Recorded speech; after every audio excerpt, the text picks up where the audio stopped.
Timepass. అంటే భర్తకు పెళ్ళైన తర్వాత ఇంట్లో పెళ్ళం ఉన్నాక కూడా ఇంకొక అమ్మాయితోటి టైంపాస్కి పోతాడు కదా, సేమ్ బయట ఎట్లా ఉంటుందో లోపల కూడా గట్టిగా ఉన్నది. టైంపాస్ కోసం చూడొచ్చు.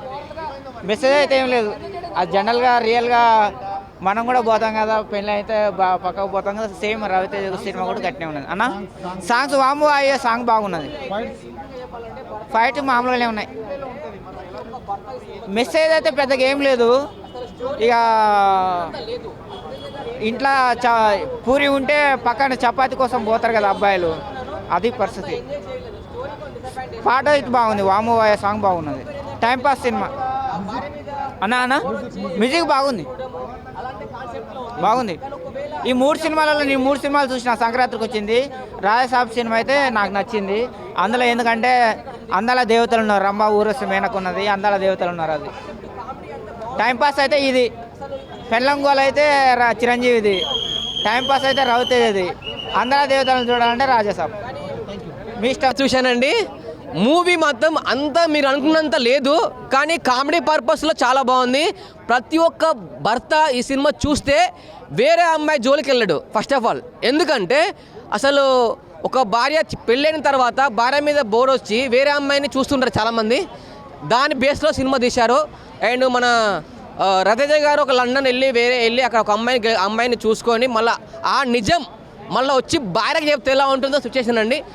అసలు మీరు తప్పు చేయండి, కానీ ఆ విషయం ఎంత అడిగినా భార్యకు చెప్పకండి. చెప్పడం వల్ల ఎలా ఉంటుంది, ఏ విధంగా ఉంటుందనే స్టోరీ ఇదన్న. ఫస్ట్ స్టోరీ అయితే ఇది. దీంట్లో మన వెన్నెల కిషోర్ గారు కానీ, అండ్ మన సత్య గారు కానీ, గెటప్ సింగ్ గారు కానీ, అండ్ సునీల్ గారు కానీ, అందరు క్యారెక్టర్ కామెడీ పర్పస్ బాగుంది, అంత జోష్ ఉంది. కానీ సాంగ్స్ మాత్రం బాగున్నాయి. అండ్ రొమాంటిక్ పరంగా కానీ హీరోయిన్ చాలా బాగుంది, ఇద్దరు హీరోయిన్లు చాలా బాగున్నారు.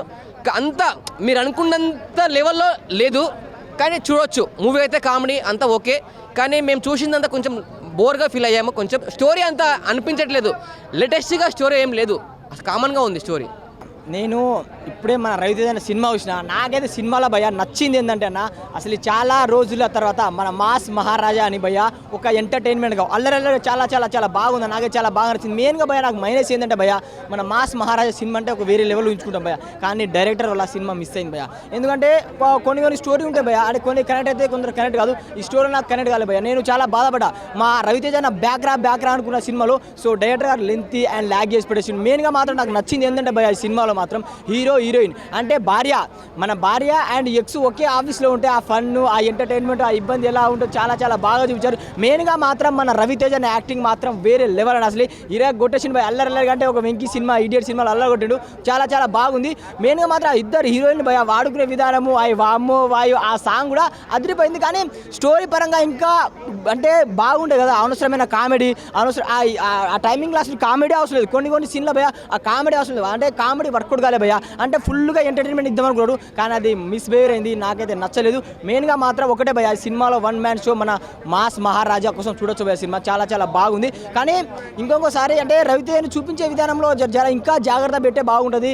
పెద్ద కాస్టింగ్ తీసుకున్నాడు, ఏం లాభం భయ, అంత మాస్ మహారాజాని నేను ఎక్స్పెక్ట్ చేయను. డిసప్పాయింట్ భయ సినిమాకి. ఎందుకంటే మొన్న ఆ సినిమాలు ఎలా ఉండే బ్రో, ఈ సినిమాకి నాకు ఎనర్జీ మొత్తం పోయింది బ్రో. సో మాస్ మహారాజా గారు మీకు సార్ దండం సార్, ఏదైనా స్టోరీ తీసుకునే ముందు ఇంకా బాగా స్టోరీ తీసుకొని మాకు బ్యాక్ అని కోరుకుంటున్నా. సో థ్యాంక్ యూ భయ్యా.